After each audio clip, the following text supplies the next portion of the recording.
Welcome back my YouTube family. स्वागत है आपका शुद्ध उगाओ शुद्ध खाओ में। कैसे हैं आप लोग? उम्मीद करती हूँ सब लोग ठीक होंगे।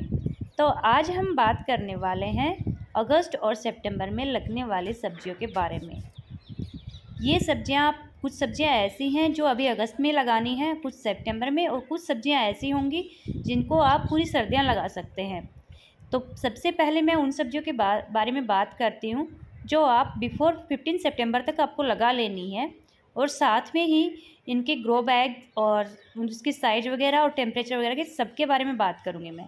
और अभी मैं बात करती हूँ उन सब्जियों के बारे में जिनको हम डायरेक्ट सीड से भी लगा सकते हैं और उनकी सैपलिंग भी तैयार कर सकते हैं। तो ये सब्जियाँ होंगी बेल वाली सब्जियाँ। बेल वाली सब्जियों के लिए आपको ध्यान रखना है कि इनके जो ग्रो बैग की साइज़ हो 18 बाई 18 मिनिमम हो। 18 बाई 18 की ग्रो बैग में सिर्फ एक बेल लगानी है। अगर आपका ग्रो बैग 24 बाई 24 का है तो आप उसमें 2 पौधे लगा सकते हैं, क्योंकि ये बड़ी होती हैं, पौधे इनकी बेलें बड़ी जाती हैं, तो इनको जड़ों को फैलने के लिए ज़्यादा जगह चाहिए। अगर जड़ें नीचे ज़्यादा विकसित होंगी तो पौधा भी ऊपर ज़्यादा विकसित होगा। ये बात ज़रूर ध्यान में रखनी है। सबसे पहले हम बात करते हैं तुरई के बारे में। तुरई आप अभी लगा सकते हो और आराम से अभी उग जाएगी। ये अच्छा सूटेबल टेम्परेचर है इसका। और साथ में आप गिलकी भी लगा सकते हो। गिलकी का भी अच्छा टेम्परेचर चल रहा है लगाने के लिए। और ये आपको अगर अभी आप लगाओगे तो आपको इसकी हार्वेस्टिंग अक्टूबर तक मिलेगी, और फिर नवंबर दिसंबर तक आपको आराम से इसकी हार्वेस्टिंग मिल जाएगी। टेम्परेचर कम होने पर इसकी थोड़ी फ्रूटिंग कम हो जाएगी, फ्रूट की साइज़ थोड़ी कम हो जाएगी, और बाकी सब चलता रहेगा। फिर हम बात करते हैं कद्दू के बारे में। कद्दू आप आराम से 24 बाई 24 के ग्रो बैग में लगाओगे तो बहुत अच्छा चलेगा, और इसको इजीली आप आराम से लगा सकते हैं। फिर आ जाता है अपना खीरा। खीरे की भी बहुत सारी वैरायटी होती हैं, तो खीरा आराम से लगा सकते हो, और आप ऑर्गेनिक खीरा आराम खा सकते हो। इसके लिए भी ग्रो बैग 18 बाई 18 का होना चाहिए। फिर आ जाता है अपना करेला। करेले की भी खूब सारी वैरायटी आती हैं, छोटे बड़े लंबे, काफ़ी सारी वैरायटी आती हैं। करेले आप लगा लो, और करेला ऐसा कि ऑल सीजन चलता है आजकल, इजीली लग जाएगा करेला। फिर आ जाएंगे बीन्स। बीन्स को आप डायरेक्ट सीड से ही लगाना है, और इसको जैसे 12 बाई 12 के ग्रो बैग में आप लगाते हो तो 12 बाई 12 के ग्रो बैग में 3 सीड्स आप आराम से लगा सकते हो, 3-4 सीड्स तक, और इसके अक्टूबर तक आपको हार्वेस्टिंग मिल जाएगी। इस बीन्स भी खूब सारी आती हैं, लॉन्ग बीन्स हैं, और ये देसी भी हैं, और फ्रेंच बीन्स भी है।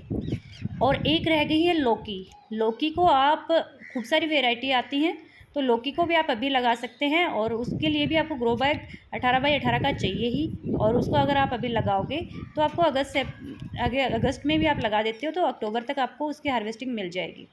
फिर बात आ जाती है गोभी की। गोभी की खूब सारी वैरायटी आ गई हैं आजकल। पत्ता गोभी, फूल गोभी, नॉलकॉल, ब्रोकली, और भी इसके कलर भी अलग अलग आने लगे हैं, पर्पल, येलो। तो ये सब कलर आप लगा सकते हैं। इसके लिए आपको पहले पौध तैयार करनी पड़ेगी, और उसके बाद आप उसको ट्रांसप्लांट कर सकते हो। इसकी पौध महीने भर में तैयार हो जाती है और इजीली लग जाती है। 12 बाई 12 के ग्रो बैग में एक पौधा चलेगा गोभी का। फिर आ जाता है अपना ये टमाटर। टमाटर की भी आपको पहले सैपलिंग तैयार करनी पड़ेगी, और फिर इसको आप 12 बाई 12 का, कम से कम इसके लिए 12 बाई 12 का ग्रो बैग होना चाहिए। और अगर उससे ज़्यादा का है, 15 बाई 15 से ऊपर का ग्रो बैग है, तो उसमें आप 2 पौधे लगा सकते हो, और इजीली आपका टमाटर लग जाएगा। इसको आप बैचेज में लगा सकते हो, मतलब अगर एक बार आप लगा देते हो सितंबर में, तो फिर आप नवंबर में और पौधे लगा सकते हो, जिससे आपको कंटिन्यूसली हार्वेस्टिंग मिलेगी। पुदीना भी आप अभी लगा सकते हो। और आ जाते हैं फिर बैंगन। बैंगन के लिए भी आपको खूब सारे, मतलब वेराइटियाँ होती हैं बैंगन में। सफ़ेद भी हैं, ग्रीन भी हैं, पर्पल भी हैं, डार्क पर्पल भी हैं, लंबे, गोल, कांटों वाले, छोटे, भरते वाले। तो ये सब बैंगन आप लगा सकते हो। एक फैमिली के लिए 3-4 पौधे बैंगन के काफ़ी होते हैं, और आप अलग अलग वेराइटी के हिसाब से लगा सकते हैं। भरते वाले बैंगन सर्दियों में बहुत अच्छे चलते हैं और बहुत अच्छे लगते हैं। बैंगन के लिए भी आपको जो ग्रो बैग की साइज़ रखनी है वो कम से कम 12 बाई 12 का तो हो ही। अगर बड़ा ग्रो बैग होगा तो उसमें अच्छा रिजल्ट आएगा, अच्छी फ्रूटिंग होगी। और लगा सकते हो आप मिर्च। मिर्च की भी काफ़ी सारी वैरायटी हैं, तो इसकी पौध तैयार करके आप मिर्च लगा सकते हो। अभी भी शिमला मिर्च की भी पौध तैयार करके लगा सकते हो। फिर हम बात करते हैं जो रूट वाले सब्जियों के बारे में, गाजर, मूली, शलजम, चुकंदर। तो इनकी भी आप अभी थोड़े थोड़े सीड्स डाल सकते हो। सारे सीड्स एक साथ ना डालें, थोड़े थोड़े सीड्स डालें, बैचेज़ में डालें ऐसे, तो ज़्यादा सही रहेगा, उससे आपको कंटिन्यूसली हार्वेस्टिंग मिलेगी। तो आप ये भी रूट वाली सब्जियां भी आप अभी लगा सकते हो। और इनके लिए जो ग्रो बैग की साइज़ रखते हो उसकी गहराई होनी चाहिए 10 से 12 इंच, कम से कम 10 से 12 इंच उसकी गहराई होनी चाहिए। और अगर आपका ग्रो बैग 12 बाई 12 का है तो उसमें आप 3-4 बीज लगा सकते हो, अगर बड़ा है तो आप उसकी संख्या बढ़ा सकते हो। फिर आ जाते हैं हम पत्ते वाली सब्जियों के बारे में, जैसे कि पालक, मेथी, धनिया, ये सब। तो पालक तो आप अभी लगा सकते हो, धनिया भी थोड़ा लगा सकते हो, लेकिन और बाकी जो मेथी वगैरह है उसके लिए आपको थोड़ा सा रुकना पड़ेगा, थोड़ा टेम्परेचर और कम हो जाए, 15 सितंबर के बाद में आप लगा सकते हो। जैसे लेट्यूस है, सरसों का साग है, चने का साग है, ये सब आप 15 सितंबर के बाद इजीली लगा सकते हो। इनके लिए आपको ग्रो बैग की जो गहराई होगी वो 6 इंच होनी चाहिए, पत्ते वाली सब्जियों के लिए 6 इंच गहराई होनी चाहिए। और उसके बाद में उसकी चौड़ाई जितनी भी हो तो ज़्यादा अच्छा रहेगा, कि उससे ज़्यादा फिर आपको उसमें सब्जी मिलेगी, हार्वेस्टिंग मिलेगी। इसको आप कोई वेस्ट कंटेनर वगैरह भी आपके पास हो, कोई डब्बे प्लास्टिक के कुछ हो, तो आप उसमें भी लगा सकते हो। और फिर इसके बात करते हैं हम कि अगर पत्ते वाली सब्जियों को हम मिट्टी तैयार करें तो कैसे तैयार करें।